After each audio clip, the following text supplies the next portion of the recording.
seolah saya adalah penjahat terbesar sepanjang sejarah. Bacakan pledoi, Ferdy Sambo merasa dituduh seolah menjadi penjahat terbesar sepanjang sejarah.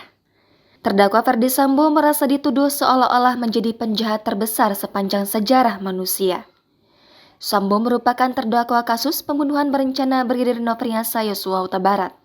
Hal tersebut ia sampaikan saat membacakan pledoi atau nota pembelaan dalam persidangan kasus pembunuhan berencana Brigadir J di Pengadilan Negeri Jakarta Selatan pada Selasa 24 Januari hari ini.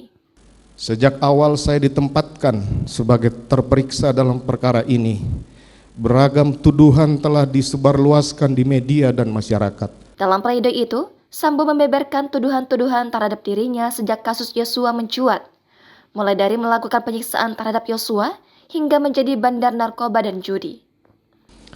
Sejak awal saya ditempatkan sebagai terperiksa dalam perkara ini, beragam tuduhan telah disebarluaskan di media dan masyarakat, seolah saya adalah penjahat terbesar sepanjang sejarah manusia. Saya telah dituduh secara sadis melakukan penyiksaan terhadap almarhum Yosua sejak Magelang. Begitu juga tudingan sebagai bandar narkoba dan judi, melakukan perselingkuhan dan menikah sirih dengan banyak perempuan, perselingkuhan istri saya dengan Joshua dan Kuat, melakukan LGBT, memiliki bunker yang penuh dengan uang, sampai dengan penempatan uang ratusan triliun dalam rekening atas nama Yosua, yang kesemuanya adalah tidak benar. Saya ulangi, semuanya tuduhan itu adalah tidak benar. Sambo mengatakan sejak dia ditempatkan sebagai terperiksa dalam kasus ini, beragam tuduhan telah disebarluaskan di media dan masyarakat. Tak hanya itu, Sambo juga menyinggung soal informasi ia memiliki bunker penuh uang.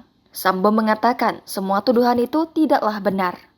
Dan tuduhan tersebut telah sengaja disebarkan untuk menggiring opini yang menyeramkan terhadap diri saya, sehingga hukuman paling berat harus dijatuhkan tanpa perlu mendengarkan dan mempertimbangkan penjelasan dari seorang terdakwa seperti saya. Menurut dia, tuduhan itu disebarkan hanya untuk menggiring opini yang menyeramkan terhadap dirinya. Dalam kasus pembunuhan berencana Brigadir J, terdapat 5 terdakwa. Mereka adalah Ricky Rizal, Kuat Maruf, Ferdy Sambo, Putri Chandrawati, dan Barada Richard Eliezer. Pada pokoknya, kelima terdakwa itu dinilai jaksa terbukti bersalah melakukan tindak pidana pembunuhan terhadap Yosua yang direncanakan terlebih dahulu sebagaimana diatur dan diancam dalam dakwaan pasal 340 KUHP, Junto pasal 55 ayat 1 ke 1 KUHP. Kuat Maruf menjadi terdakwa pertama yang menjalani sidang tuntutan yakni pada Senin 16 Januari kemarin. Kuat Maruf dituntut pidana penjara 8 tahun. Setelah itu, Ricky Rizal yang menjalani sidang tuntutan.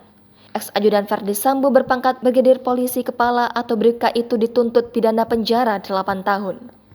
Selang sehari atau Selasa 17 Januari lalu, sidang tuntutan dengan terdakwa Ferdy Sambo digelar. Ex-Kadif Propam Polri itu dituntut hukuman pidana penjara seumur hidup. Berikutnya, Putri Chandrawati dan Richard Eliezer yang menjalani sidang tuntutan pada Rabu 18 Januari lalu. Oleh JPU, istri Ferdy Sambo dituntut pidana penjara 8 tahun. Sementara ex-ajudan mantan Kadif Propam Polri dari Satuan Brimob berpangkat Bayangkara II dituntut pidana penjara 12 tahun penjara oleh JPU. Jangan lupa subscribe, share, komen, dan like ya.